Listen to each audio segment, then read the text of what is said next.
And the Lord shall bring thee into Egypt again, into slavery again, with ships. with what? With ships. With ships, cargo slave ships. That's how we came over here. This is proving that our forefathers that came over on them slave ships are the Israelites. Right. You're the descendants of your forefathers. You are an Israelite. That's your true identity. Your church is not teaching you that. No, they're not. So you guys stop going to them churches. We start today at 4 o'clock. 4. Sunday. Saturday. It's a Sabbath. That's another thing. Your churches teach you to disobey God's commandments. That's right. We keep God's commandments. We teach God's commandments. That's how you get eternal life.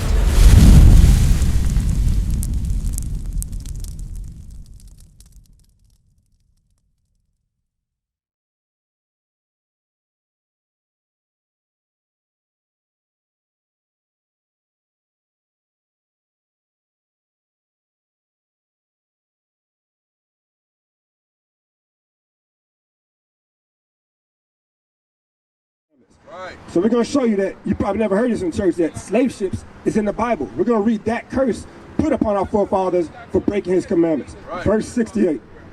This is the book of Deuteronomy, chapter 28, verse 68. So you just remember we read all these curses going to happen to you, right? We're going to read one of the curses, slave ships. And the Lord shall bring thee into Egypt again. It says, and the Lord is going to bring you back into Egypt again. Because right here, they just left out of Egypt. God's telling them, for breaking commandments, breaking my commandments, I'm going to put you back in Egypt again.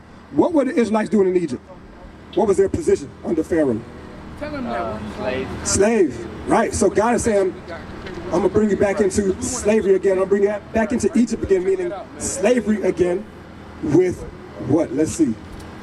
And the Lord shall bring thee into Egypt again. Into slavery again. My brother right here, how did we get over here? How we came over here? Slavery? Yeah. Ships, right? We're reading that curse in the Bible. Right. That was speaking to the Israelites. Go ahead. And the Lord shall bring thee into Egypt again. Into slavery again. With ships. With what? With ships. With ships, cargo slave ships. That's how we came over here. This is proving that our forefathers that came over on them slave ships are the Israelites. Right. You're the descendants of your forefathers. You are an Israelite. That's your true identity. Your church is not teaching you that. No, they're not. So you guys stop going to them churches. We start today at 4 o'clock. 4. Right. Sunday. Saturday. It's a Sabbath. That's another thing. Your churches teach you to disobey God's commandments. That's right. We keep God's commandments. We teach God's commandments. That's how you get eternal life. 1 second. He said he go to the Church of Israel, so he said they Hold on. learned the same thing that we learned. So I just noticed, he said he understand what we do because he already know it. Okay, gotcha. But I'm going to show you something right quick, because you go to church, you probably think it's okay. It's not okay. That church is going to lead to your death and destruction if you don't get out of there. Matthew chapter 7, verse 21. We're going to prove it to you. Because you just said, do you go to church on Sunday? Do you keep the Sunday? No. Sunday is your rest day? That's not God's rest day, though. Right. The 7th day is God's rest day. The Sabbath day. You ever heard of the Sabbath day? All right, good. This is the book of Matthew, chapter 7, verse 21. Not everyone that saith unto me, Lord, Lord, shall enter into the kingdom of heaven. So Christ is saying, not everybody say, Jesus, Jesus, Lord, Lord, is going to make it to the kingdom of heaven. You listening? Go ahead. But he that doeth the will of my Father, which is in heaven. Say, but he that doeth the will of my Father in heaven. That's the one that's going to make it into the kingdom of heaven. So the question is, what is the will of God? What is the will of God? I'm asking. You say worship him? Obey his laws. Good. All right, good point. Go ahead. Many will say unto me in that day, Lord, Lord, have we not prophesied in thy name? And in thy name have cast out devils, and in thy name done many wonderful works. And then will I profess unto them, I never knew you. Christ is going to say, I never knew you. You know, you calling my name, Jesus, Jesus. You're in the churches dancing, singing, claiming you're casting out demons. He's saying, I never knew you. Why is he saying I never knew you? Sunday, Saturday, not Saturday. I mean, I never knew that. Why is Christ going to say, I never knew you? How do you know Christ? How do we know that we know Christ? Like talking to him, praying. What you say, bro? I mean, for me, it's obeying by his commandments at all times. Obeying the commandments. You agree with that? What you think? In order to know Christ, we got to keep the commandments? You say yes. All right, let's get a scripture on that. First, you got it, 1 John 2 and 3.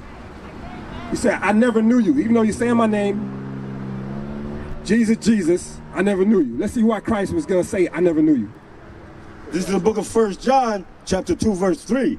And hereby we do know that we know him. So Christ is giving you the keys. He said, hereby we do know that we know him. This is how you're going to know that you know Christ, that you got that personal relationship with Christ.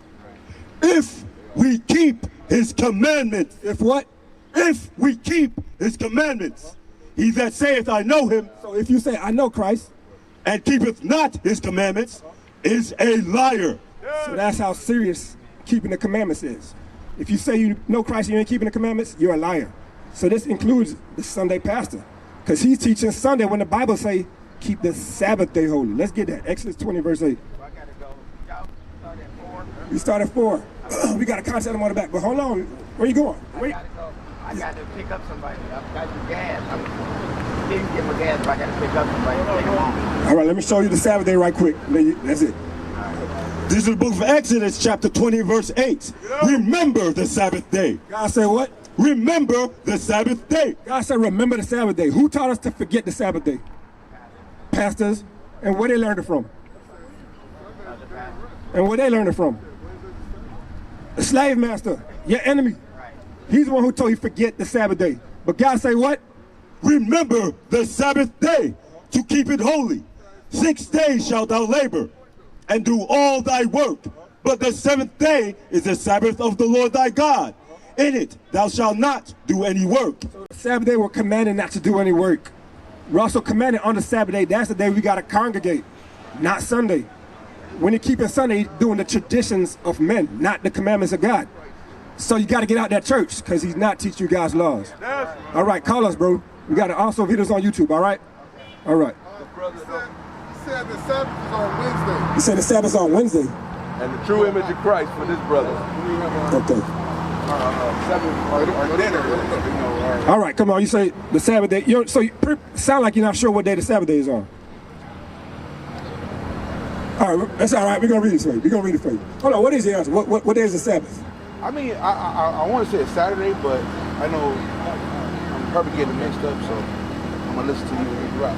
All right, before you listen to us, you love Christ, right? All right, 1 Corinthians 11. Let's help you get some understanding, receive some understanding. But you got to show Christ some respect to get some understanding. This is book of 1 Corinthians, chapter 11, verse 3. But I would have you know that the head of every man is Christ, and the head of the woman is the man. So Christ is giving us an order, structure, right? He's saying the head of man is Christ. The head of the woman is who? And the head of the woman is the man. And the head of Christ is God. Every man praying or prophesying, having his head covered, dishonoreth his head. So we just read that the head of man is Christ. The head of the woman is the man. The head of Christ is God. So it's saying any man praying or prophesying. Read that. Every man praying or prophesying, having his head covered, dishonoreth his head. So every man praying or prophesying, whenever you're in the midst of prophecy, scriptures are coming out, and you have your head covered, you're dishonoring Christ. There you go. Clap it up for the brother. All praise. All praise. All right. So now let's get to Sabbath day. What day is the Sabbath day? Is it Sunday, which is the first day of the week? Is it Tuesday? Is it Wednesday? What day? All right, let's give me Leviticus 23, verse 2. Leviticus chapter 23, verse 2. This is the book of Leviticus, chapter 23 and verse 2. Speak unto the children of Israel, and say unto them, concerning the feast of the Lord, which ye shall proclaim to be holy convocations. Which you shall proclaim to be what? Holy convocations. You know what convocation is? What that mean? What does it mean, convocation? What does that mean? Yeah. What about you, bro? Not sure? Convocation meaning to congregate, gathering. He says, read that one more time. which ye shall proclaim to be holy convocations. These are the days you're supposed to gather on, congregate on. Even these are my feasts. 6 days shall work be done, but the 7th day is the Sabbath of rest and holy convocation. But the seventh day, what day is the first day of the week? Sunday, well, it starts Sunday, yeah. Right, Sunday. Sunday is the first day of the week. Go ahead. Ye shall do no work therein. 6 days shall work be done, but the 7th day is the Sabbath of rest. So we're saying the seventh day. Being real specific, not any. The seventh day. Go ahead. And holy convocation. Ye shall do no work therein. It is the Sabbath of the Lord in all your dwellings. In all your dwellings. So where do we dwell right now? Land of America, right? And the first day of the week is Sunday. So it says in all your dwellings, the 7th day, that's the Sabbath. Right. Which is today. Started last night. So that's the Sabbath day. Don't be confused. God is he's not about confusion. He make it very simple and plain. The 7th day, that's the Sabbath day. You know what you got to do on the Sabbath? How you keep the Sabbath day holy? We'll say by continue to read the word, spread the word, and by not really doing anything on that day. Say it again. To not do anything on that day. You say to not do anything. So you're going to no working, which you correct. All right, what else?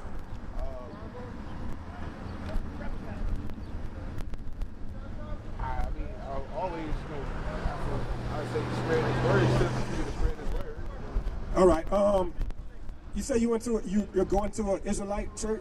What's the name of your church? Church of God of Israel. Church of God of Israel. They keep the Sabbath days. Well, obviously they didn't because you say you don't. No, well, I haven't been in a couple weeks because I've been working both my jobs, so I've been out of it for a little bit. So I got to refresh on my word. Okay. All right. So well now you know that the 7th day, the Sabbath, is today. Started last night at sundown. It ends tonight at sundown. All right. So on that day we're supposed to congregate. Now also, are we allowed to cook on the Sabbath? Let's get that. Not too short, we're going to get it to you out of the Holy Scriptures. Are we allowed to cook on the Lord's Sabbath day? Bring it out. So you want to say no. All right, we're going to prove it to you what we got to do on the Sabbath pertaining to cooking. Teach, huh? This is the book of Exodus, chapter 16, verse 23. And he said unto them, This is that which the Lord has said. Tomorrow is the rest of the holy Sabbath. So he said, tomorrow is the rest of the holy Sabbath. So he's speaking the day before the Sabbath, which was yesterday. Right. Unto the Lord. Bake that which he will bake today. Bake what you got to bake. Do it today, before the Sabbath come in. And seethe that ye will seethe. And that which remaineth over, lay up for you to be kept until the morning. Right. So whatever you got to eat, you got to cook it the day before. You don't cook on the Sabbath.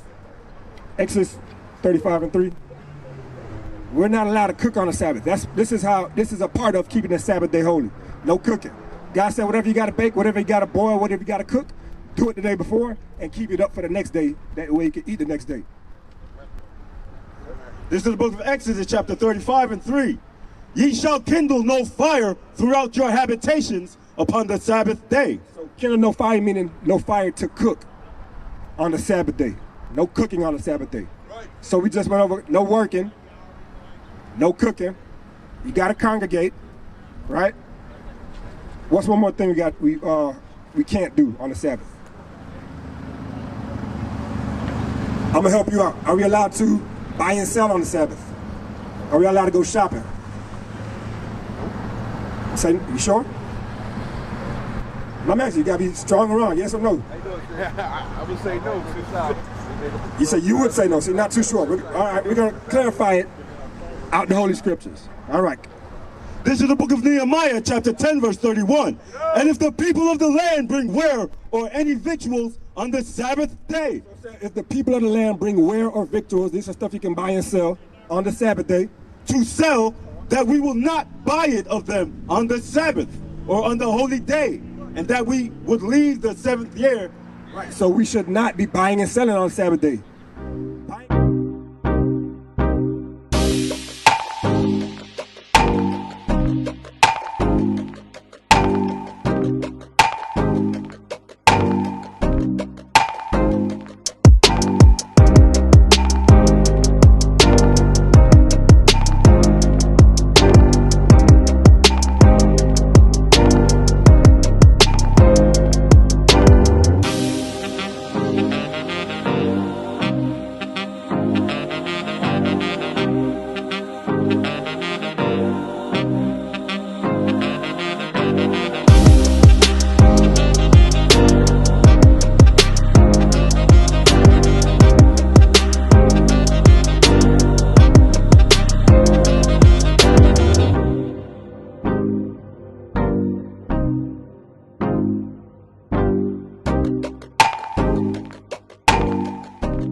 buying and selling on the Lord's Sabbath is breaking God's commandments. So let me see what you understand so far. Pertains to the Sabbath. How do we keep it holy? By congregating. Congregating, that's one. You're right. Go ahead. By not buying or selling. Not buying and selling. There you go. You're on fire. Go ahead. By not cooking. No cooking. Missing just one. Last one. Are we supposed to be working? No working. No working. That's it. You got it. So that's how you keep the Sabbath day holy. No buying, no selling, no cooking, no working, and you got to congregate. Right. That's how you keep the Sabbath day holy. God also gave us a dress code. Cause you say you know you're Israel, but like I'm looking at you, I can't tell by the way you dress that you're Israel. What are you missing? Say the shoes, proper shoes. Shoes? No, it ain't the shoes. What are you missing? Look around us. What do all the brothers got on that you don't got on? Pants, belts. Nah, that ain't it. All right, let's get out of Holy Spirit. Number 15. This is the book of Numbers, chapter 15, verse 38. Speak unto the children of Israel. Who's God speaking to? Of who? Okay. And bid them that they make them fringes in the borders of their garments. Make them what? Fringes in the borders of their garments. You know what that's going into? Fringes in the borders of their garments. Fringes. These are fringes. Speak unto the children of Israel and bid them that they make them fringes. All our brothers around here, we got fringes on the borders of our garments. And whatever day you see us, it's not just today, you're going to see fringes on the borders of our garments. Go ahead. Throughout their generations. Throughout their generations, meaning it wasn't just for back then. We got to do it up to today. Throughout your generation, forever. And that they put upon the fringe of the borders a ribbon of blue. What? A ribbon of blue. Upon the fringes, we got to put on that ribbon of blue. It could be any shade blue, but it got to be blue. Keep going.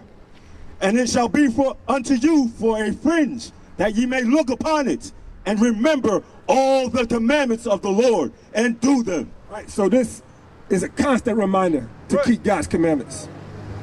Whenever you about to slip, you might see a girl, dressed provocative, whatever. Don't go after that. No, I can't do that. That's fornication. That's right. I got to keep God's commandments. That's right.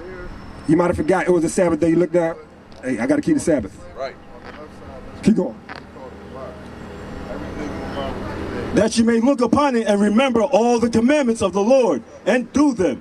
And do them. And do them. Keep going. And that ye seek not after your own heart and your own eyes, after which ye used to go a whoring. Right. So these fringes is a constant reminder to keep God's commandments. What is a nation? Nation is family. Nation is community. Nation is men leading by example. Nation is women's support. Nation is children with role models. Nation is unity. Nation is